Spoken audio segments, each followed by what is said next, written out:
Një skenar që duket si film italian, veç që ka ndodhur vërtet. Një burr në Itali u maskua 3 vjet si nëna e tij e vdekur për të marrë pensionin.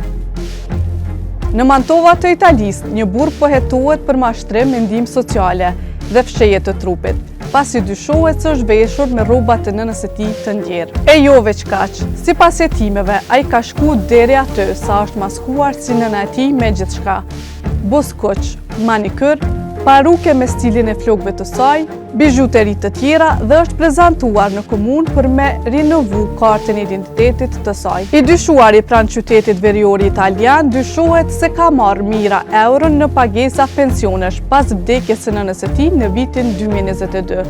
Sipas mediumit The Guardian, në vend që të raportonte vdekjen e nënës së tij, ai dyshohet se ka fshehur trupin e saj në shtëpinë e tij.